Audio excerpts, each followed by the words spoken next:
Dear students and parents, మునుముందు ఉజ్వల భవిష్యత్తు కనిపిస్తూ ఆకాశమే హద్దుగా అనిపిస్తున్న ఎలక్ట్రానిక్స్ అండ్ కమ్యూనికేషన్ ఇంజనీరింగ్ బ్రాంచ్కి సంబంధించి రీసెంట్గా బీటెక్ ఫైనల్ ఇయర్ కంప్లీట్ అయిన 2020-24 బ్యాచ్ యొక్క ప్రోగ్రెస్ రిపోర్ట్, అంటే వాళ్ళ యొక్క రిజల్ట్స్ అనాలిసిస్ ఇప్పుడు మనము చేయబోతున్నాం.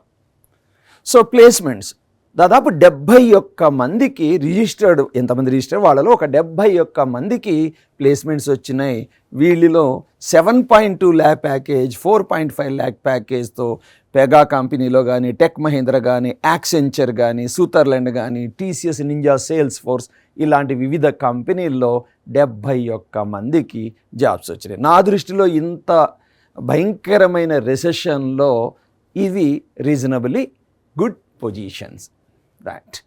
సో తర్వాత మనము ఇంటర్న్షిప్స్ చూద్దాం. నేను ఎన్నోసార్లు అంటుంటాను, ఇంటర్న్షిప్ నుంచి అప్రెంటిస్గా, అప్రెంటిస్ నుంచి జాబ్ రోల్కి. అయితే ఇంటర్న్షిప్ చేసేటప్పుడు చాలా జాగ్రత్తగా, ప్యాషన్గా కనుక ఇంటర్న్షిప్ చేస్తే ఆటోమేటిక్గా ఆ కంపెనీలో ఒక అవకాశం వచ్చేస్తుంది. సో ఆ విధంగా చాలామంది బయోటెక్సెల్ అనుకోండి, న్యూక్లియానిక్స్, డిఆర్డిఓ, ఆస్ట్రా మైక్రోవేవ్ లాంటి కంపెనీల్లో ఇంటర్న్షిప్స్, కొన్ని పెయిడ్ ఇంటర్న్షిప్స్ చూడండి, paid internships, okay, right. So Google women engineers, so భారతదేశం మొత్తం మీద సంవత్సరానికి ఒక 200 మందికి స్టైఫండ్ తోటి గూగుల్ అమ్మాయిలకి సపోర్ట్ చేస్తూ వివిధ టెక్నాలజీస్లో ట్రైనింగ్ ఇస్తుంటుంది.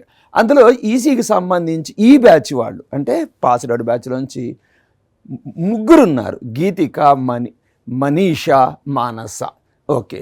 తర్వాత మనకు చూడండి, కొంతమంది గేట్ కూడా క్వాలిఫై అవుతారు, కొంతమంది వేరియస్ యాక్టివిటీస్ అంటే కొన్ని ఎలక్యూషన్ కాంపిటీషన్లో కూడా పార్టిసిపేట్ చేస్తుంటారు. అదేవిధంగా ఎన్పిటిఎల్ సర్టిఫికేషన్స్ అంటే మూక్స్ స్వయం. సో ఇందులో కూడా కొంతమంది స్టూడెంట్లు సర్టిఫికేషన్స్ పొందుతుంటారు. ఈ సర్టిఫికేషన్స్ అనేది స్టూడెంట్ యొక్క రెజ్యూమ్ని బలోపేతం చేస్తుంది. అంటే ఎక్కడన్నా సపోజ్ రేపు నువ్వు అబ్రాడ్ వెళ్ళాలన్నా, లేదా ఒక కంపెనీలో టెక్నికల్ ఇంటర్వ్యూకి పోయేటప్పుడు కూడా ఈ సర్టిఫికేట్స్కి విలువ ఉంటుంది. అలానే స్టూడెంట్లు పబ్లికేషన్స్, నేషనల్ లెవెల్, ఇంటర్నేషనల్ లెవెల్లో కూడా పేపర్స్ సబ్మిట్ చేశారు. చూడండి ఎన్ని పబ్లికేషన్స్ ఉన్నాయో చూడండి, ఓకే. All the best. అయితే నేను మళ్ళీగా చెప్పే మాట ఏంటంటే, ఏదో ఒక బ్రాంచ్ చూజ్ చేసుకున్నంత మాత్రాన మనము జీవితంలో ఏదో సాధించినట్టు కాదు. ఆ బ్రాంచ్కి సంబంధించి వివిధ ఉద్యోగాలకి కావలసిన నైపుణ్యాలను పొందాలి. దీనికోసం ఫస్ట్ ఇయర్ నుంచి ఒక ప్లాన్డ్గా, ప్రణాళికాబద్ధంగా ప్రిపేర్ అయితే మనం అనుకున్న గమ్యాన్ని చేరవచ్చు. All the best. Thank you once again.